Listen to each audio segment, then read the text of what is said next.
Olá, o meu nome é Laís e neste vídeo eu irei apresentar um trabalho feito por mim sob a orientação da doutora Nayara Garcia.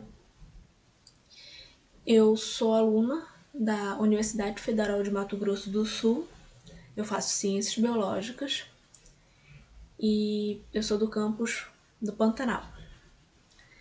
E a minha orientadora é técnica do Laboratório de Genética do mesmo campus. Bom, o nosso trabalho tem como título Bioprospecção de linhagens fúngicas com potencial para a produção de pigmento vermelho isolados do solo do Pantanal. Para entender um pouco por que nós escolhemos esse tema de trabalho, vamos começar sobre pigmento e fungos. O interesse da humanidade por pigmentos começou há 400 mil anos. E os nossos antepassados usaram as cores para eternizar sua história nas cavernas.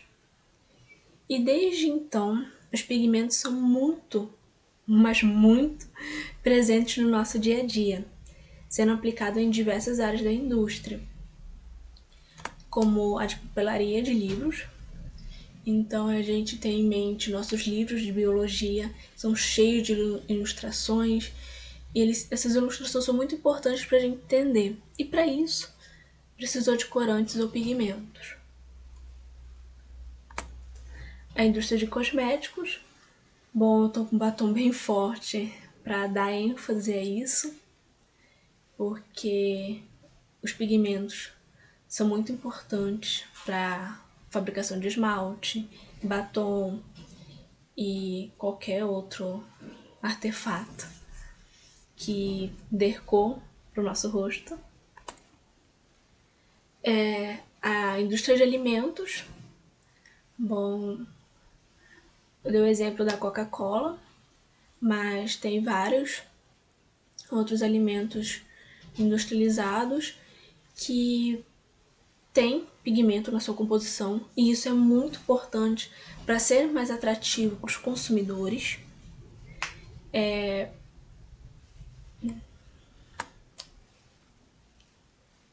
Na indústria farmacêutica também é muito utilizado.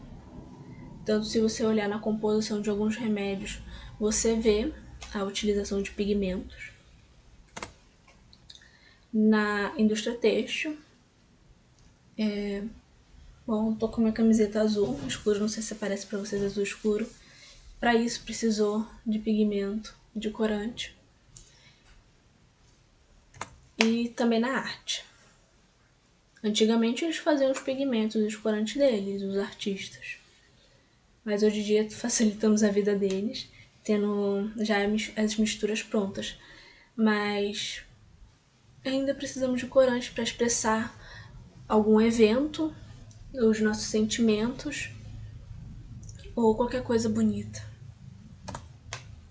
Bom, porém, a gente tem tido uma preocupação com o consumo de aditivos químicos, e isso inclui os pigmentos e os corantes de origem artificial. E por isso, aumentou uma busca por fontes alternativas. Uma dessas fontes são os pigmentos e corantes de origem natural.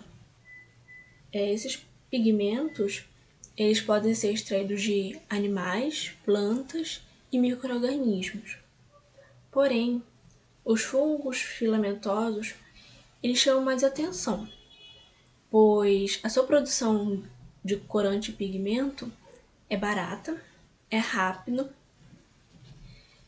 pode ser feita em larga escala e é independente de fatores ambientais. Ou seja, se acontecer alguma variação no volume de chuvas, tem uma mudança de estação ou qualquer outro evento, a produção não é afetada, ao contrário da produção de pigmento por plantas e animais. Em alguns casos, podemos inclusive usar resíduos da agroindústria para a produção do meio de cultivo para os fungos, barateando ainda mais a produção e trazendo mais vantagens para o meio ambiente. Além disso, nós podemos identificar quais situações e nutrientes que podem aumentar ainda mais a produção do pigmento pelo fungo.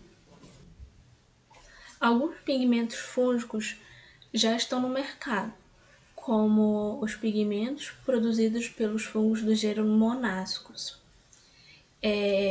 O pigmento que eles produzem é amarelo e é muito utilizado na indústria de alimentos orientais.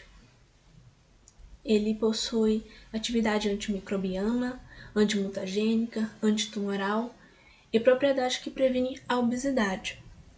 Então, além de ser natural e não ser tóxico, apresenta propriedades que beneficiam a nossa saúde.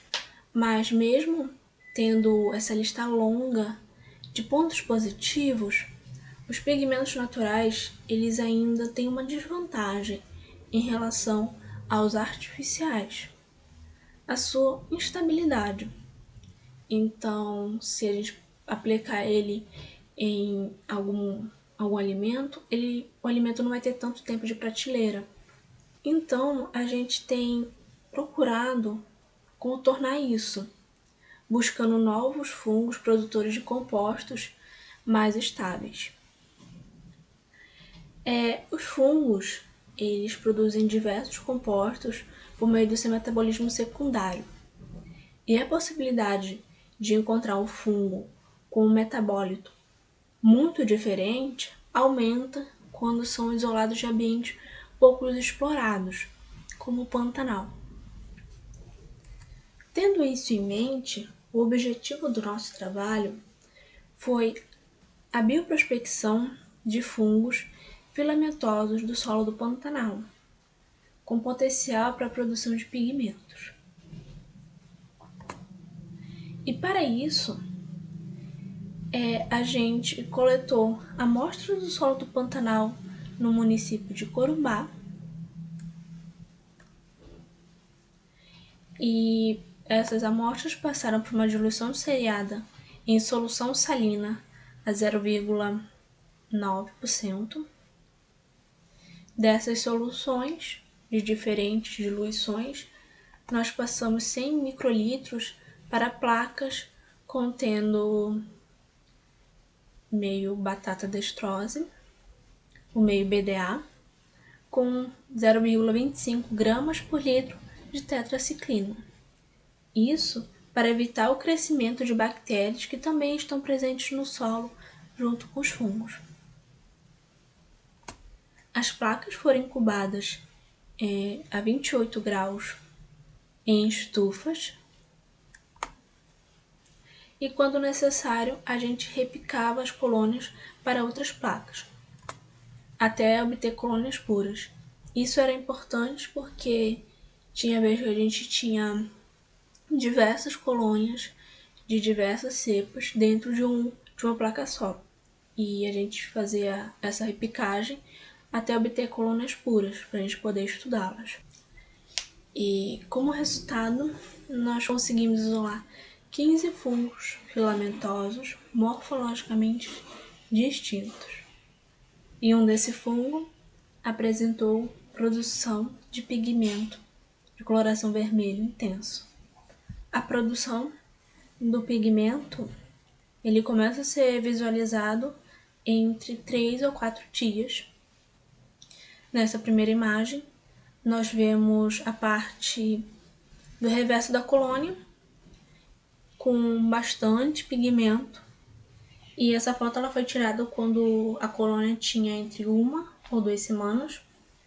Na terceira imagem, nós vemos o fungo liberando pigmento também e meio líquido, meio batata líquido.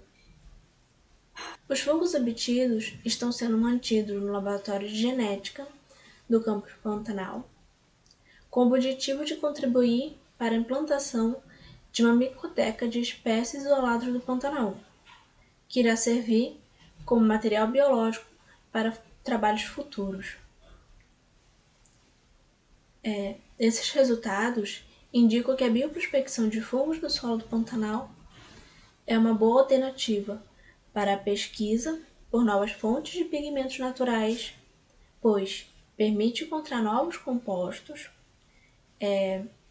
explorar o potencial biotecnológico e aumentar o conhecimento sobre espécies de micro-organismos do nosso bioma, o qual apresenta o menor número de espécies isoladas, comparando com outros biomas do Brasil. A produção do pigmento vermelho apresentado pelo isolado, que inicialmente se chama 15, nos permite projetar trabalhos de produção e caracterização desse pigmento. Então, os nossos próximos passos serão identificar esse fungo e caracterizá-lo, focando também nas condições que podem aumentar a produção desse pigmento e identificar em que área da indústria podemos aplicá-lo. Essas foram as principais referências que nós utilizamos para montar essa apresentação. Muito obrigada para quem assistiu até agora. Caso você tenha alguma dúvida referente ao trabalho, pode me enviar um e-mail